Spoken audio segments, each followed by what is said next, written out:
We grow when we give. We grow when we give. We grow when we give. Nosotros crecemos cuando damos. We grow when we give. 与えるとき成長する。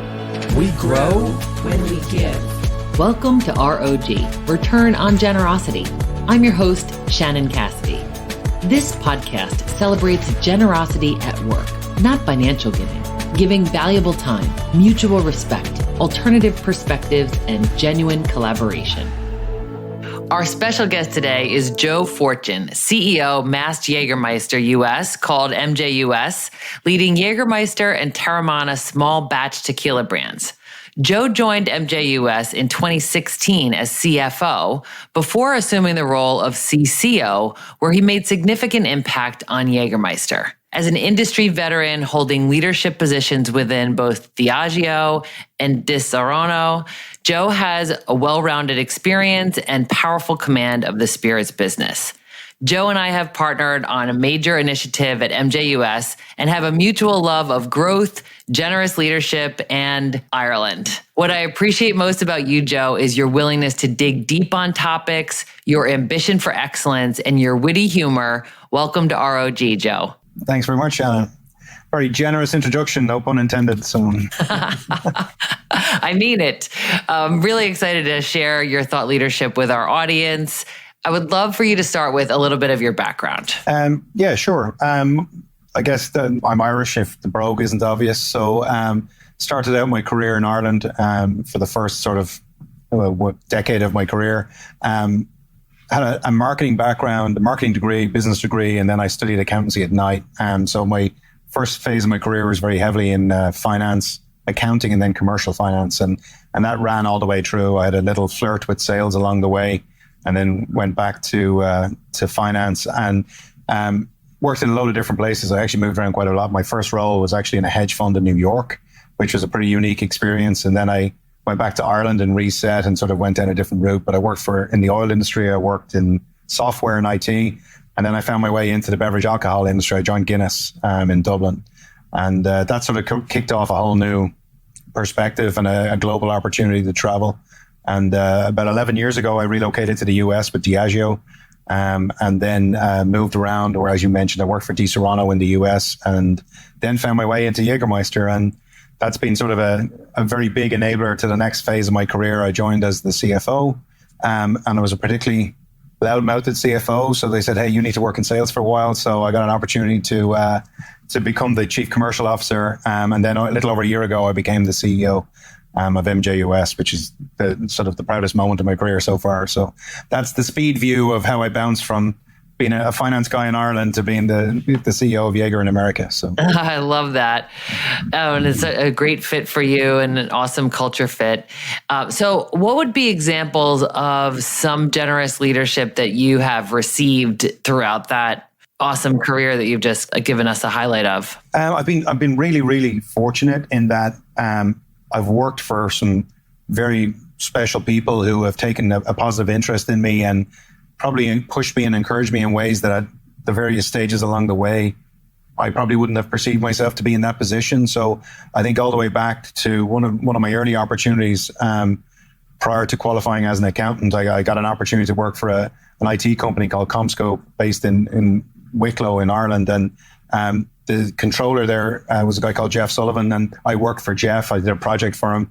And very early on, he saw something I didn't see, but he gave me an opportunity to run a project. And it was a very big deal for a relatively junior person, but to help relocate a finance office from Holland back to Ireland. And off the back of that, I got an opportunity. He got promoted and I ended up as the financial controller. So like that first opportunity of working with Jeff and sort of really him seeing something I didn't see and then him supporting something. That was probably the first example I had of someone being super generous in a disproportionate way from where I was sitting. But I've been very fortunate through the years to work for some tremendous leaders. And there was numerous leaders in Diageo and that were very, very supportive of me, helped open doors, helped push me the right direction. I think I grew a lot when I was with Diageo. And that leads me all the way up to now where my predecessor here, who was Jeff Popkin, and Jeff hired me here as the CFO. And then we partnered together with the rest of the management team on sort of trying to grow the business and address it. But Jeff's the one that sort of pushed me towards, gave me the opportunity with the chief commercial officer role. And in turn, then always continued to support me so that I was in a position to be one of the options as a succession plan when Jeff moved on. So like sort of that's the most recent example I have of really super generous leadership supporting what I do. And I think along the way, Shannon, like it's at different times, I've always felt like, hey, I'm pretty good at what I do. I think I do a good job, but I think all along the way, I never really went, hey, I'm going to be the CFO and then I'm going to be the CEO. That hasn't been my experience. It's very much been facilitated by leaders supporting me and pushing me. And in some cases saying, hey, you're better than that, go back and do it again. But I think it hasn't always been soft, cuddly leadership. Sometimes it's very tough leadership, but I think I've been very, very fortunate that sort of my experience is to be on the receiving end of a lot of generosity. No, that's so fantastic. And you pay it forward. I don't know if you do that intentionally or not, but I've seen that same kind of talent spotting and investing in others in your own organization. So like on that note about talent spotting and just seeing like, these individuals who you highlighted and many others you've said have given you opportunities. Would that be one of the ways that you would say generous leaders show up and it looks like this? Yeah, I do. My perception on leadership in general is that one of, if not the key responsibility of a senior leadership role is to identify talent and to feed it and to facilitate it and to grow it. And I think that people who succeed broadly in business, but also in life, I think they behave that way. I think they recognize talent in others. They recognize opportunity in others. And they see that in the giving is inherently selfish, right? It's a bit like how my attitude to this would be the same as how you feel about loving somebody. Like you love your partner, but the truth is it makes you feel good. And I think that's also quite true when it comes to leadership, right? It's that, yes, you're being generous with the other person, but there's a little bit of selfishness in it. Is like, I like being surrounded by great people. And I think if I can support people around me and they do better, frankly, my life gets easier, right? So I think there's an inherent selfishness to it, but I think overall it's also that you mentioned pay it forward. I do feel a little bit like that. I think I've been super lucky that I was given opportunities that certainly at the time I didn't think I deserved, but I was given it and then I was supported, but I was also given the room to run into it. And I think that's where, whether I do it consciously or subconsciously, I think as I reflect back on the last couple of roles I've had, I've definitely gone out of my way to make sure I support talent when I see it. And then I do everything I can to try and support it and set people up for success. But I think one of the features of my leadership style, I don't own the outcome though, and I don't own everyone's outcome, right? So I feel very comfortable playing a role, but then giving people room to go and say, hey, do your version of it. And if ultimately I see something that isn't accurate to where you want to be or go, that's also cool. It just won't work out, and that's fine. Not everybody's ready for every opportunity that pops up. And I think that's sort of been my experience. So far it's been pretty successful. And I think it's been one of the reasons why I've felt like I've succeeded in a couple of roles is that I've got people around me that I really like, I really trust, and that frankly add more dimensions that I don't have myself. And I think that's also important when you're building a team, is that you're very conscious of what you're good and bad at and that you're offsetting that as you go. There's a danger where you could potentially from an ego position go looking for clones and surround yourself with people that do what you do, and that's not very productive. So I try to make sure I'm very conscious that that's not what I'm doing. But that'll be the other aspect of it. Oh, that's great. Thank you so much. And what an awesome thing for us to consider is like, how are we intentionally surrounding ourselves with people who complement our skills and our strengths, and then also that investment in top talent. And like you said, that reciprocity of it, like it feels good. It's a way to make your organization long lasting too. So it's smart investment. It's fun. And then you also talked about the way in which you empower people and give them autonomy. Like you believe in them and you encourage them, but you also recognize that the outcome is not totally in your control. So I think sometimes that's challenging for leaders to recognize like that like how much is too much and maybe how much is not enough support for people. Yeah, you got to be very sensitive to it because everyone has a natural inclination, I guess, on the scale towards micromanagement or over delegation. Like I think and you got to be able to flex it. I think that it's pretty important that you're able to adjust it for the individual, but also for the situation. And I think that's the watch out. And that's what makes it complex, right? Because what worked the last time with someone won't necessarily work the next time with the next person. And I think just having your head up, that sports analogy of playing with your head up, I think is quite important, because you have to constantly be adjusting and tweaking your approach. But I think the danger is you get too associated with it, where I already had a preconception of how I want it done. But I think if your talent spotting has been good and you're supporting and developing people the right way, they might have come up with a very different way to do it. But it'll only be better because you wouldn't have got there yourself. And I think there's a leap of faith connected to it as well, Shannon, right? Yeah. Oh, for sure. None of this is risk free, right? So you got to have some confidence in hey, we saw something in this person that we backed them. So let's continue to back them. Let's give them the room to succeed. Yeah. So one of the things that I appreciate about you is your philosophies and your analogies and just the kind of the framework, some of the core beliefs that you have, I think, about leadership. And we're tapping on a couple of them right now. I was just thinking back to the way you gave us your background and how you were studying finance in the evening, and you're working really hard. So I know that there's a lot around work ethic and showing up. So I would just love to hear some of your thought leadership on, what are some of the rules of success, if you will, to be a really standout player. Yeah, I think it's going to be a little different for everybody. I think that the reason I would say that, I think number one, anchoring value is authenticity. And I think that's why different flavors work in the same position. In all the roles I've done along the way, it was preceded by different personalities, and there's always more than one way to do it. But I think from your own perspective, what's important is what's true to me. And I think the very first part is to know who you are, and to know what you value, and over time learn what you're good and bad at. And I think that if you get that right, that becomes the foundation that everything else gets built off. I do work pretty hard, but I don't think it comes from the desire to work hard. There's a lazy person buried inside me for sure. Putting my feet up is a really attractive idea. It doesn't happen very often, but the truth is it doesn't come from that. It comes from competition. I'm hyper competitive. And I always have been. In my youth years, I definitely didn't display any academic talent because I was just a sports guy. I was non-stop sports guy, but that created a sense of team, and it created a competitive edge.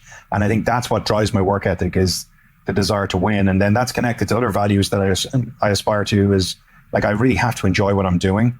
Not in a, wholly hedonistic way, but in a, if it's not fun, it becomes a grind. And I think that comes true in the way I behave.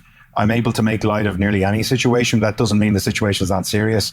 But as I would say, Mike, one of the guys here would say, he's also hyper competitive. And he would say, hey, the most fun thing is winning, right? So, and he's hyper competitive as well. And but the truth is that that's something that permeates through. So I like to have fun, but it's not fun without any impact, and it's not fun without any success.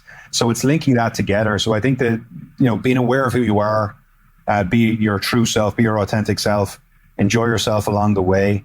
And then it's about everything that comes off that, right? So everything else that follows in terms of values I think is linked to those couple of concepts, certainly for me. Oh my gosh, that's great. And I can see that in just how you make decisions and how you make space for that, and really how you make space for others to identify what is true to them.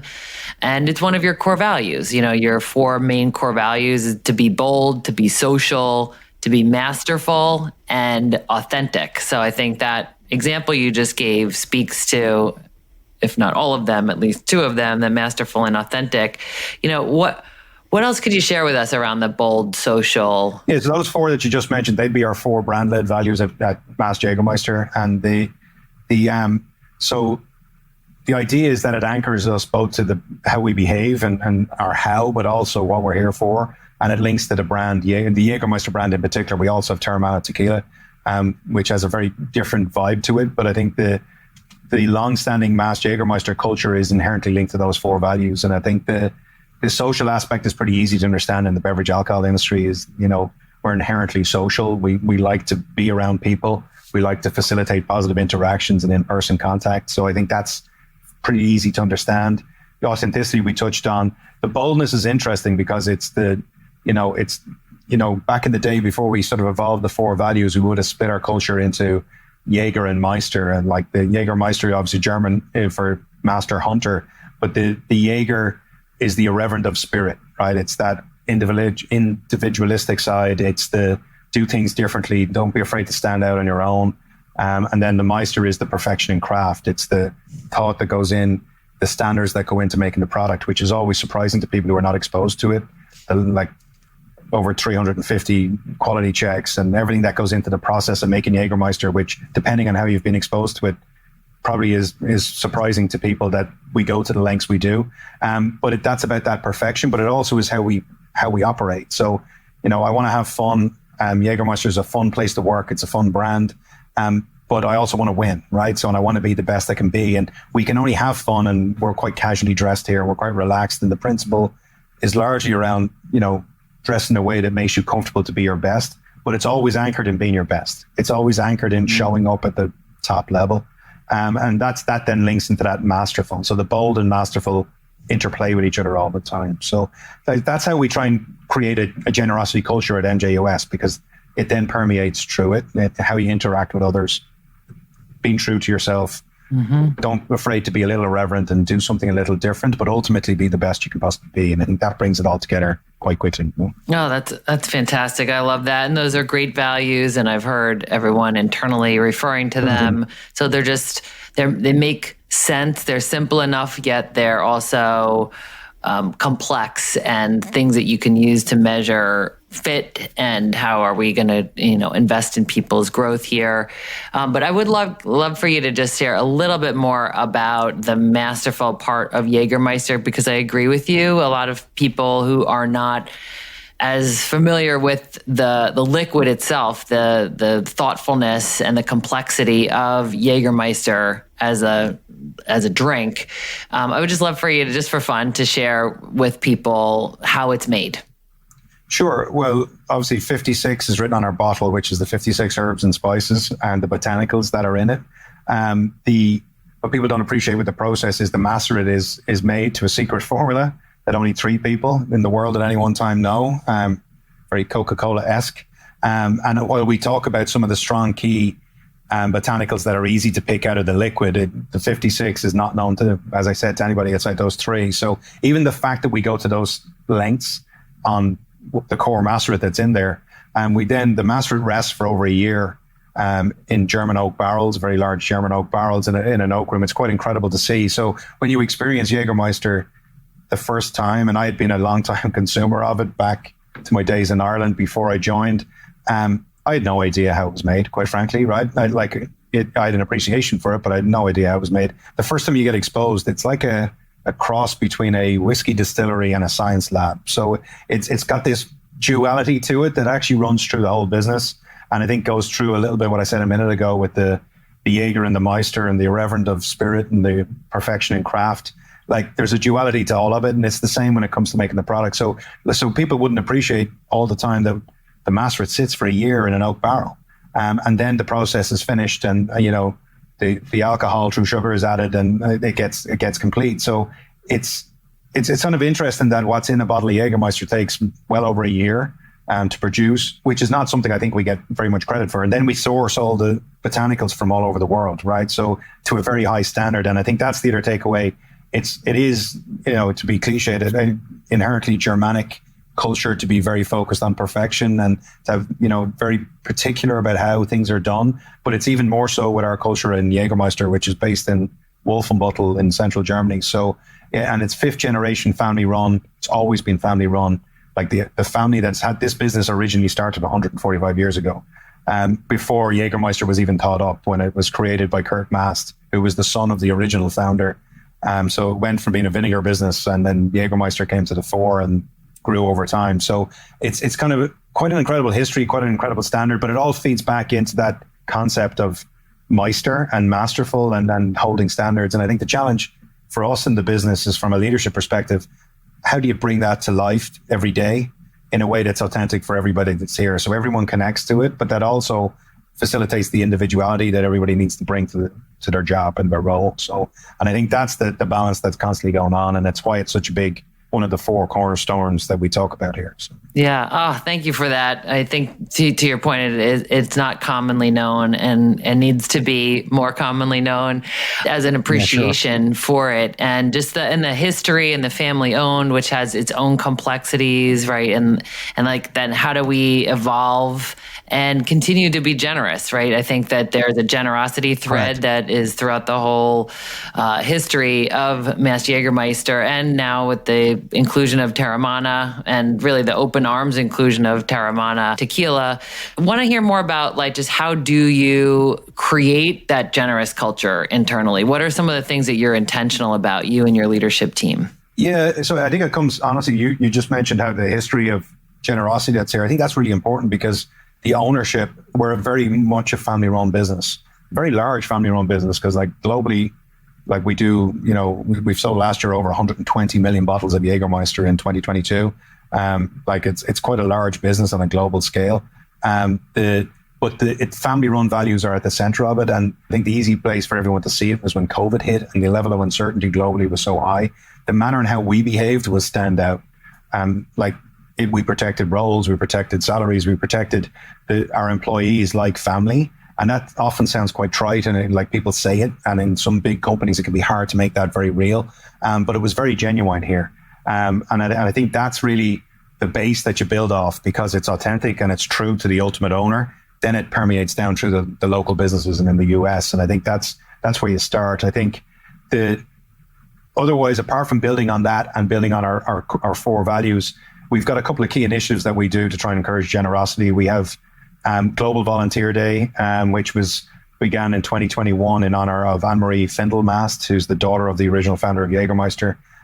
So in her honor, there's a global day that consistently around the whole world, almost 1,000 employees, everybody gets to go and allocate their time that day to a charity of their choice, to a cause of their choice, and to donate their time that way. And I think it brings it, giving people the individually to do it, and then also supporting people to do it consistently, I think also leads to the authenticity around generosity here. So that's probably an easy one to sort of highlight to see, hey, that's very easy to link it to generosity. We also have things like Meister Weeks, which was a global initiative during COVID that we've continued since, which is 1 week a month.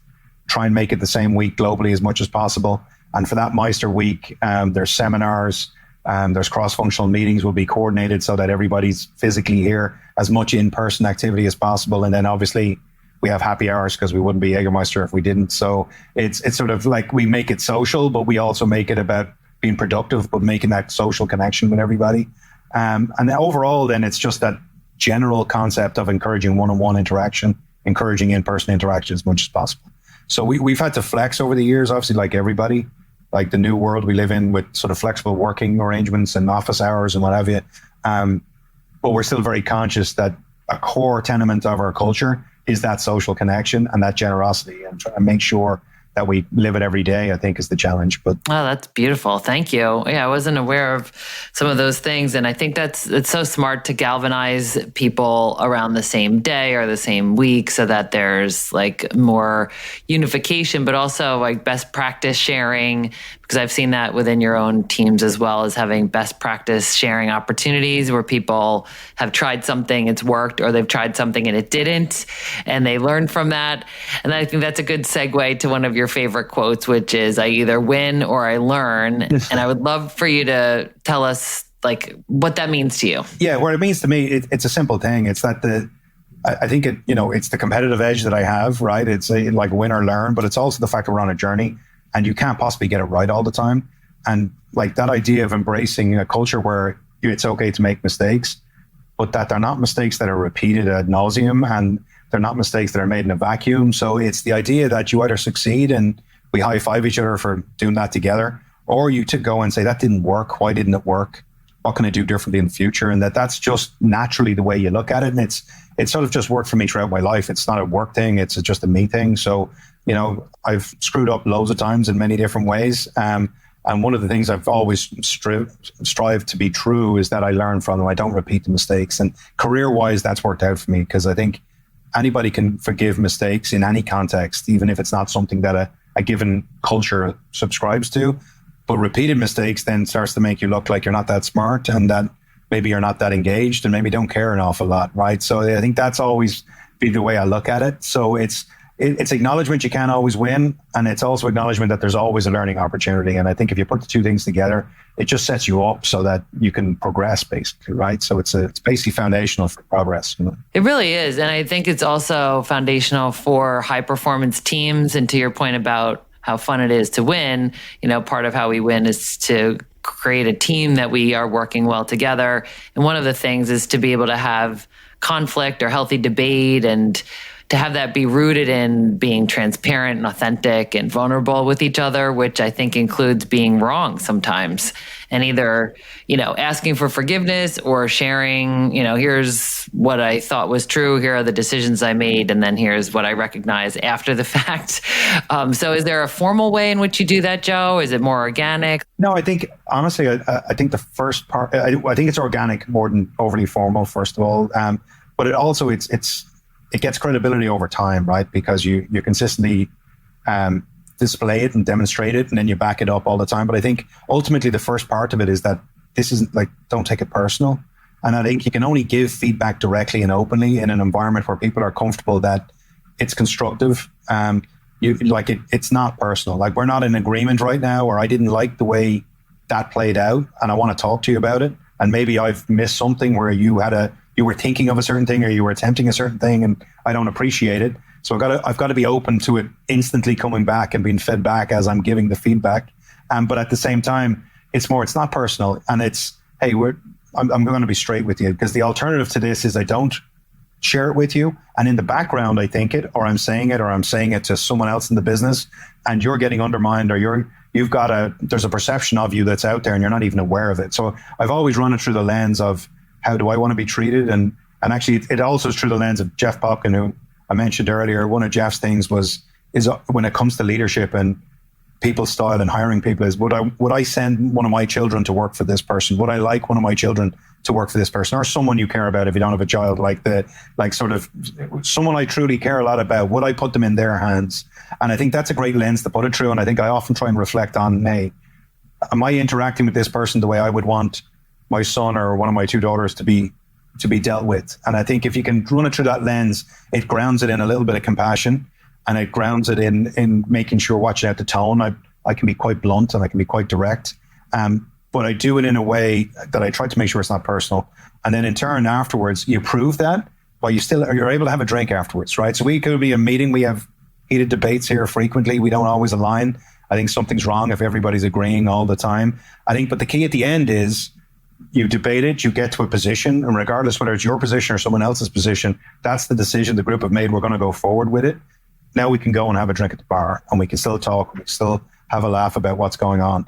And that's always been super important. And I'm pretty confident that I've managed to walk that line and hold that true over the years. And I think as a result of that, then I get it back. And that's what I'm really looking for, is I'm looking to give it to you, but I'm also looking for you to give me that direct, open feedback back. And I'm very open to it. And that's something sometimes gets said that's not real. I've worked in places that says, hey, it's two-way, it's open door, it's flat structure.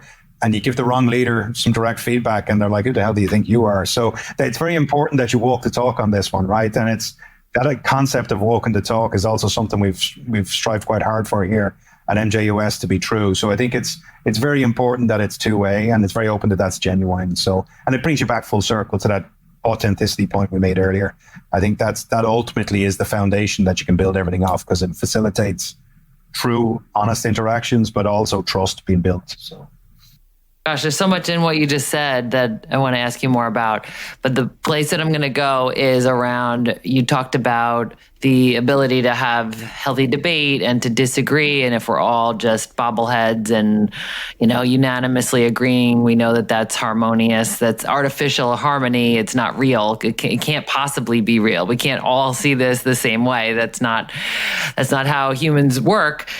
Particularly if you've been intentional about how you're hiring and you've surrounded yourself with people that are different than you, you're asking for it in a good way. And I've heard you use the term holding tension And you say that when you're talking about like, how can we create a space where, yeah, it's uncomfortable. We're not agreeing on things. We might be like adamantly disagreeing on something, but you want to encourage that kind of a opportunity for people to be authentic and express themselves. So for those who are really challenging themselves to hold more tension in their own workplaces and with their own teams, like what are some advice or tips that you could give us on how to do that effectively? I think it links back to the previous conversation in that you've got to create an environment where it's two-way and that it's the openness and the directness is two-way. And I think that then facilitates a place where I said tension, when I say it the way I say it, and I'm prone to a load of Irish isms even after more than a decade in the US. The tension just means that there's a bit of an edge to the conversation, that we're not in a full agreement, and that sometimes it's not even tension in that you're wrong and I'm right, or I don't agree with you. It's that I don't understand. It's like, hold on, explain that to me. Like that, from where I'm sitting today, that simply doesn't make sense. Walk me through it. And I think in certain places I've worked in the past, the mere act of asking for something to be explained is perceived to be pushing back and is too tough and too edgy. And I think it's important here that, to me, is that that's the first tenement of all of us moving this thing forward, is that we understand the position we're taking or the topic we're working on and why we stand in a particular position. So I think that the idea is sometimes it's just as simple as, I don't get it. It doesn't make sense to me. Explain it to me. And then it evolves all the way up through, hey, I just don't agree. I've thought it through. I know what you're saying. I know why you're saying it, but I just don't agree with you. And we debate it through. And sometimes there's just a perspective that you haven't thought of. And that's where you need to be open to it. And that's where the tension, the friction creates the energy that allows things to evolve. And I think that's where, as I mentioned, like a load of bobbleheads, a load of people nodding up the chain to the more senior person's opinion plays through the levels. It just doesn't move anything forward. It's a false comfort in that everybody feels good because there's no difficult conversations. But the truth is, suddenly one day things go wrong. And then you're like, what the hell happened? I don't know how that happened, right? So I think the concept of having that open, direct conversation doesn't have to be, obviously tension all the time is exhausting, so it can't be permanent. But I think when businesses aren't fully performing, and we've had up and down, we've got two brands that behave differently, there's plenty of opportunity for us to be better here. So it's natural you create an environment where holding a bit of tension is going to be positive and is going to actually help you evolve. So I think it goes back to that, creating the environment, and I think walking the talk over time so that you build the credibility, so that new people are comfortable leaning in, or more junior people are comfortable leaning in. And I think that's also part of it. But that only comes, there's no quick fix for this in my experience. We've got a culture that is striving to be better all the time, but does it in a very open, direct, and sort of humane way, so that people are still at the forefront of everything we do.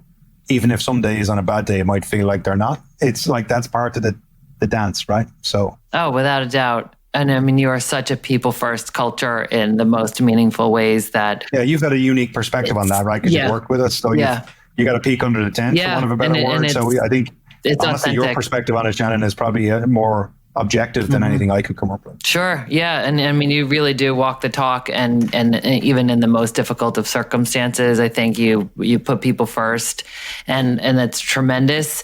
And then the point that you were making about authenticity, I think it also weaves into that holding tension or having healthy debate, because if you're being authentic, then you have a point of view. And I think what I'm hearing you say is you expect that people are going to offer generously their point of view and their perspective and their recommendations or their disagreement or whatever it is, because ultimately then we get to a better outcome. And it's like better to have those conversations here in the kind of comfort and trust of our teams, and then win on the outside versus like getting shot down on the outside, right? And then kind of having to course correct. So just as a recap, here's a couple of the takeaways that I've heard from you that people could emulate in their own work and lives. One is the know who you are. And that's like foundational to everything that you said, is know who you are, know what you value, what you're good at, what you're not good at, who you need to surround yourself with.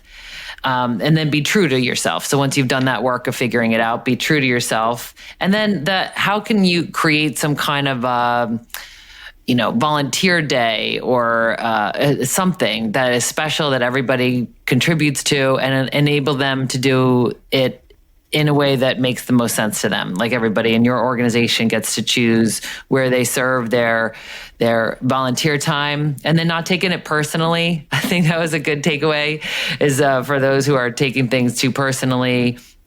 And then holding tension, making two-way conversations to have healthy debate, exchange feedback, be open to feedback. Anything else that you would add to that, Joe? No, I think that your listening skills are second to none, Shannon. So I think that's perfect. I think that I'd wrap it up with like the authenticity running throughout all of that you just summarized is crucial. I think it's, I would often describe it as like, it's authenticity. That's the pixie dust of, supercharging potential, but also of creating a positive work culture in any level, right? Because I think that getting everybody being somewhat comfortable with who they are and what they're looking to achieve really helps you create a culture collectively that it also reflects that. So I think the authenticity call out would be the only other mini shout out on top of that. That's pretty good.